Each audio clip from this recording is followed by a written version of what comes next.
le Saint-Esprit est là. Il me dit, prophétise sur ces eaux et dis-leur, ossements desséchés, écoutez la parole de l'Éternel.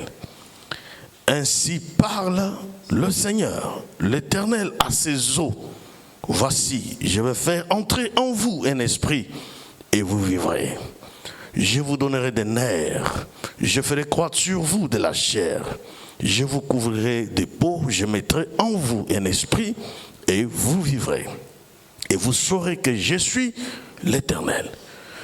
J'ai prophétisé selon l'ordre que j'avais reçu. Et comme j'ai prophétisé, il y eut un bruit. Et voici, il se fit un mouvement. Et les eaux s'approchèrent les uns des autres. J'ai regardé et voici, il vint des nerfs, la chair crue. Et la peau les couvrit par-dessus. Mais il n'y avait point en eux d'esprit. Il me dit, prophétise et parle à l'esprit. Prophétise, fils de l'homme, et dis à l'esprit, ainsi parle le Seigneur, l'Éternel. Esprit, viens des quatre vents, souffle sur ces morts et qu'ils revivent. J'ai prophétisé selon l'ordre qu'il m'avait donné, et l'esprit entra en eux, et ils reprirent vie, et ils s'éteignirent sur le pied. C'était une armée nombreuse, très nombreuse. Et il me dit, fils de l'homme, ces eaux, c'est toute la nation d'Israël. Voici, disent, nos eaux sont desséchées, notre espérance est détruite, nous sommes perdus. Prophétise donc et dis-leur, ainsi parle le Seigneur éternel. Voici, j'ouvrirai vos sépulcres, je vous ferai sortir de vos sépulcres, ô mon peuple, et je vous ramènerai dans le pays d'Israël. Et vous saurez que je suis l'Éternel, lorsque j'ouvrirai vos sépulcres, que je vous ferai sortir de vos sépulcres, ô mon peuple. Je mettrai mon esprit en vous et vous vivrez. Je vous rétablirai dans votre pays et vous saurez que moi, l'Éternel, j'ai parlé et agi, dit l'Éternel. Amen. Veuillez vous rasseoir.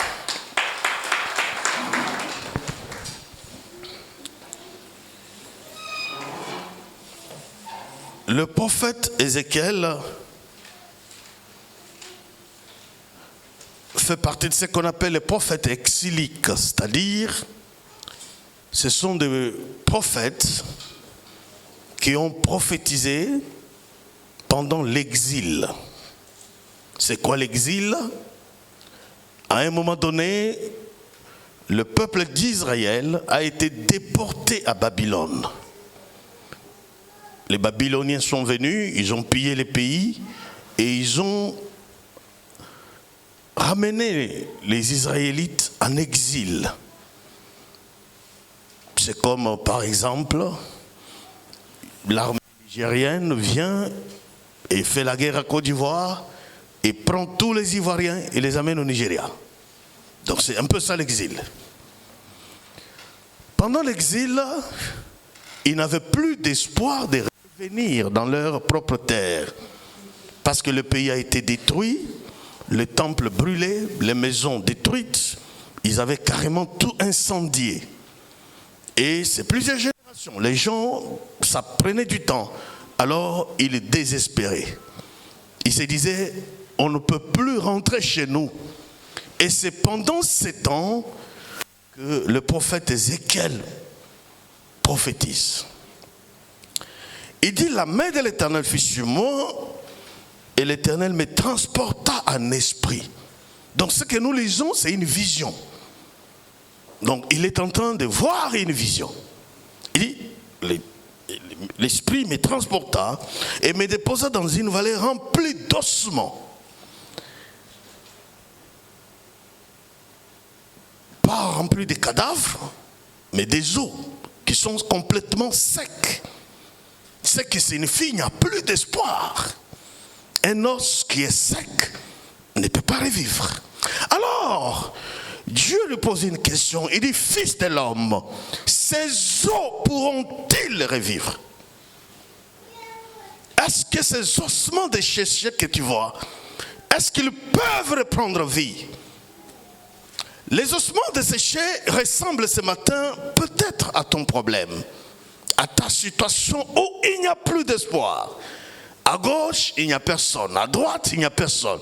Devant, il n'y a personne. Derrière, il n'y a personne. Ça ressemble carrément aux ossements desséchés. Et il te pose la question, fils de l'homme, est-ce que ta situation peut changer? Donc ce matin, je viens te poser la même question qui a été posée au prophète Ézéchiel. Je pense que si c'était toi à qui on posait cette question, tu répondrais comme ça. Seigneur, depuis quand les os peuvent reprendre vie?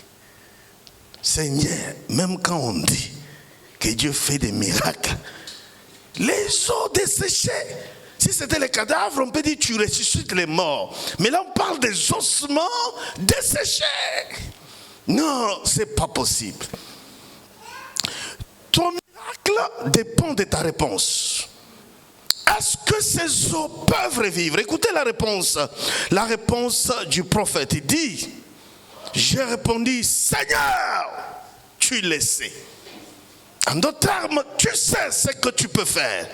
Tu es le Dieu capable. Tu peux donner la vie aux ossements desséchés. Et ce matin, je viens parler à un homme et une femme qui est découragé quelque part. Ça ne va pas. Tu fais semblant de vivre, mais ça ne va pas. Il n'y a plus d'espoir. Toi-même, quand tu rentres en toi-même, tu sais que ça ne va pas. Dieu vient te parler ce matin. Fils de l'homme, fille de l'homme, est-ce que ces os peuvent revivre? En d'autres termes, est-ce que ta situation peut changer? Est-ce que tu crois à ton propre miracle? Est-ce que tu crois que Dieu peut inverser les situations? Fils de l'homme, est-ce que ces os peuvent revivre?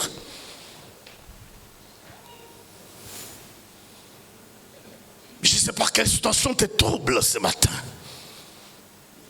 Mais cette situation ressemble aux ossements desséchés.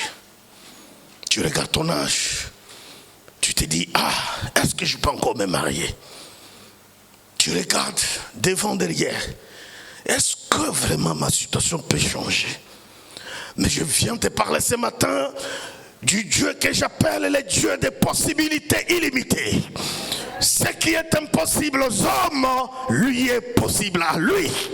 Élève ta main droite et dis avec moi, Seigneur, je le sais. Quand il dit je le sais, ça veut dire il est en train de parler un peu comme Job qui dit je sais que tu peux tout, je le sais. Toi-même tu le sais. Lève ta main droite, dis Seigneur, ma situation ressemble aux ossements desséchés. Mais je crois que ce matin tu es capable de changer ma situation. Tu es capable de donner vie aux ossements desséchés. Tu es le Dieu de toute capacité, de toute possibilité. Et ce matin, je confesse et je crois que ma situation changera. Elle changera. Elle changera. Elle changera. Je le confesse et je le déclare. Ma situation changera. Elle changera comme les ossements desséchés. Prends la main de ton voisin. Dis-lui, ne sois pas découragé. Nous avons un Dieu capable de faire vivre les ossements desséchés. Ça va changer. Ça va changer. Asseyez-vous. Lorsque le prophète dit Seigneur, tu le sais, écoutez ce qu'il dit. Il me dit prophétise sur ces eaux. Écoutez très bien. Et dis-leur ossements desséchés. Écoutez la parole de l'Éternel. Pour que les eaux ressuscitent, qu'est-ce qu'il dit? Il dit prophétise sur ces eaux. Et dis-leur. Donc, ça veut dire parle-leur. Écoutez très bien. Là, il dit de parler à qui? Aux eaux. Mais est-ce que les eaux qui sont secs ont les oreilles? David, il parle leur.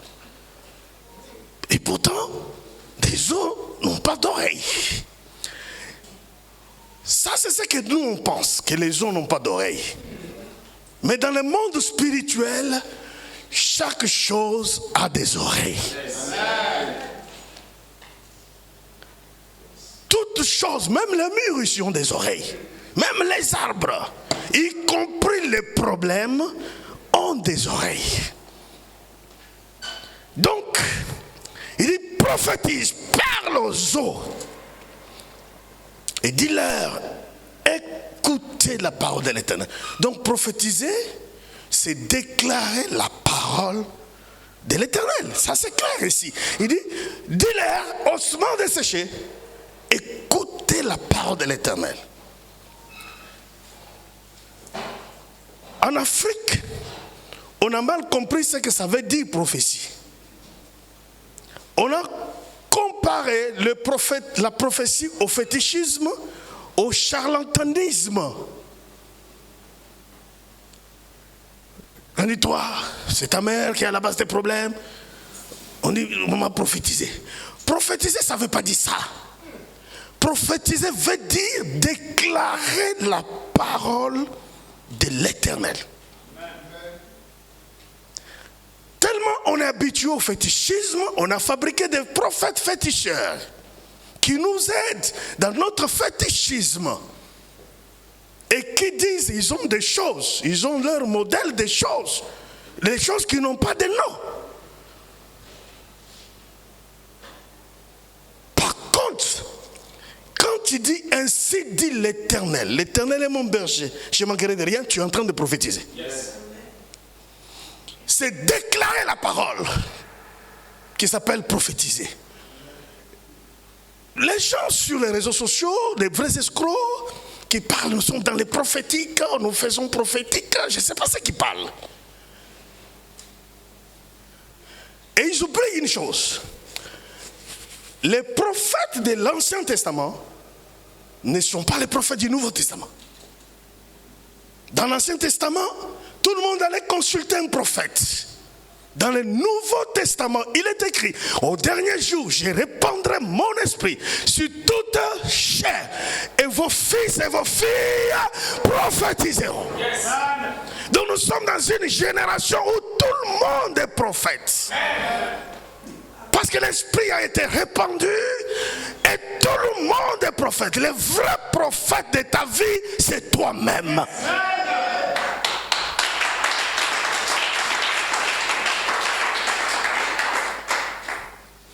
Alors comment prophétiser? Il dit parle aux ossements desséchés. Tu dois savoir parler aux problèmes qui te troublent. Toi-même, tu dois prophétiser sur ces problèmes. Malédiction familiale, ainsi dit l'Éternel, l'homme en Christ est une nouvelle créature. Yes. Quand tu te lèves le matin, prophétise sur ta propre vie. N'attends pas un prophète nyamré. N'attends pas un prophète qui va te vendre de Saint-Michel, l'huile ou quoi. N'attends pas cela, enfant de Dieu. Prophétise toi-même sur ta propre vie. Nous menons une guerre contre les faux prophètes. Ils disparaîtront. Un à un. Ils font du mal. Ils blessent les familles. Ils blessent les gens. Ils rendent les gens incrédules. Hier au cours, une étudiante a donné un témoignage. Une étudiante pasteur. Elle dit son père était malade. Ils sont allés voir un prophète. Toujours eux. Le prophète a dit il faut les laver 3 fois. Chaque lavement 50 000. Chaque lavement 50 000, on lave. Après on dit il y a des parfums, des choses, il doit se pommader avec. Ça son montant aussi, ils ont donné. Mais l'état de la personne, ça s'empirait toujours. Du coup, elle dit que son papa, si tu lui parles aujourd'hui même d'un pasteur, elle ne peut pas accepter. Est-ce que vous comprenez ce qu'ils font? Donc ils rendent les gens incrédules. Pourtant, la Bible est simple. Pourtant, Dieu est beaucoup plus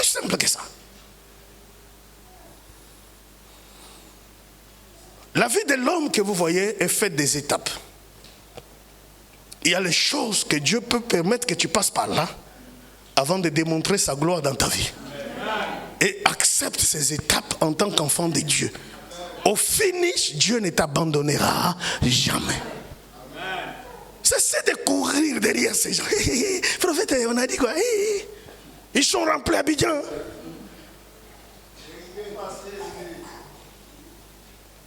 Ils sont beaucoup remplis. Surtout à Yopougon là-bas. Et puis à Bobo.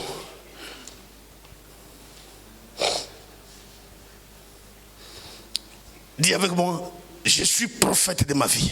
Je suis prophète de ma vie. Tu n'as pas compris. Dis, je suis prophète de ma vie. Je suis prophète de ma vie. C'est comme si tu n'es pas sûr. Dis, je suis prophète de ma vie. Je suis prophète de ma vie. Prends la main de ton voisin. Dis-lui, appelle-moi prophète Philippe. Dis ton nom. Dis, appelle-moi prophète Kevin.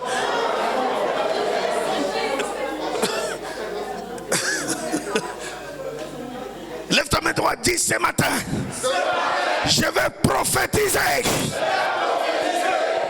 Qui croit que l'Esprit de Dieu est en lui? Le fait que l'Esprit de Dieu est en toi te rend prophète. Parce que prophétiser veut dire parler de la part de Dieu. Ça veut dire ce que Dieu a dit.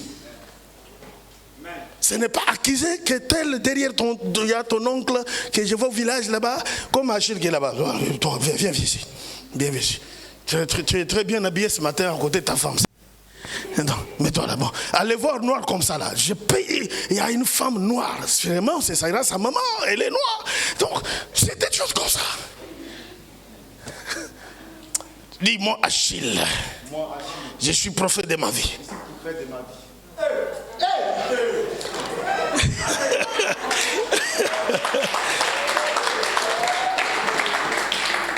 Il parle aux ossements desséchés. Écoutez, chaque situation qui te complique a des oreilles.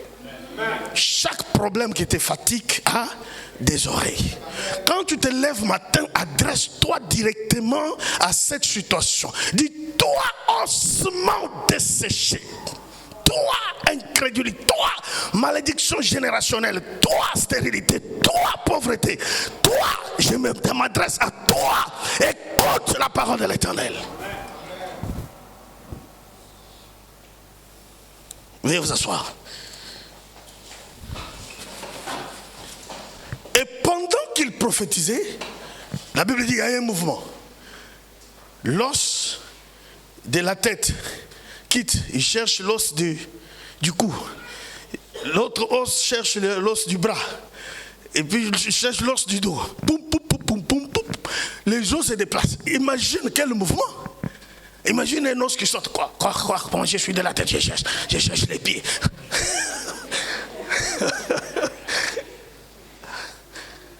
Et du coup, ça forme une forme de squelette. Et puis, il y a de la chair qui vient, qui couvre.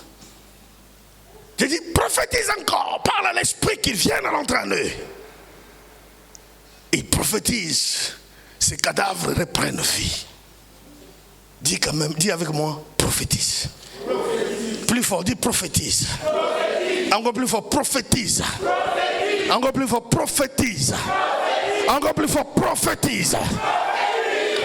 Jésus reprend ces mêmes paroles dans Marc 11, le verset 23. Il dit, je vous dis en vérité, si quelqu'un dit à cette montagne, est-ce qu'une montagne a des oreilles?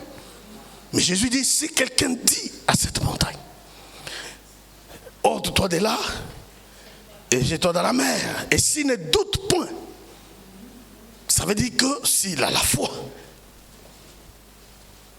mais croit en son cœur que ce qu'il dit arrive, il le verra s'accomplir. Donc c'est à toi de t'adresser. Il y a deux sortes de prières. 2 ou 3 sortes. Première, on s'adresse à Dieu de nous bénir. Deuxième, on s'adresse au problème. Parce que le problème a des oreilles. Quand on s'adresse au problème, en fait, on est en train de prophétiser. Et c'est ce que nous allons faire ce matin dans quelques minutes qui nous restent, est-ce qu'il y a un prophète, une prophétesse dans cette salle? J'ai pas entendu. Est-ce qu'il y a un prophète, une prophétesse dans cette salle? Mets-toi debout et nous allons prophétiser. Lève ta main droite. Dis Seigneur, tu n'as pas encore parlé. Je veux que tu parles avec colère. Vous savez, je vous ai toujours donné l'exemple de moi-même. Je suis né dans une famille où l'odeur de la pauvreté ressemble à un parfum. Il m'a fallu du temps pour prophétiser, pour dire, moi, je n'appartiens plus à cette famille. J'appartiens à la famille du Christ. Toute malédiction qui coule sur les gens ici ne m'atteindra pas. Et je suis sorti du lot. Je ne suis pas compté parmi les pauvres de ma famille. Lève ta main droite et prie très sérieusement. Dis Seigneur Jésus. Seigneur Jésus. Encore plus fort, Seigneur Jésus. Seigneur Jésus. De la même manière qu'il a été demandé à Ézéchiel de prophétiser sur les eaux desséchées. Ce matin, je prophétise sur ma situation. Ma situation, écoute la parole de l'Éternel et libère-moi.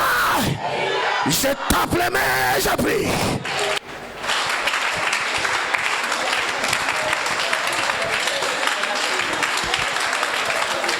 Le Saint-Esprit est là. Frères et sœurs, vous voulez grandir dans la foi, vous voulez écouter la parole de Dieu pure et sans mélange, vous voulez mener une vie chrétienne victorieuse, vous avez besoin de la vraie délivrance, vous avez besoin de sortir de situations compliquées et difficiles que vous traversez, rejoignez-nous chaque dimanche à l'église La Providence de 8h30 à 11h et vous repartirez avec un témoignage. Oh Seigneur, c'est toi qui as donné. L'église La Providence est située à la rivière Faya, Laurier 9, en face du supermarché Place Carrefour, sur la voie qui longe la Banque Atlantique. Infoline 05 45 74 62 55 et le 07 58 03 40 72. Cherchez le Seigneur pendant qu'il est encore temps. Shalom.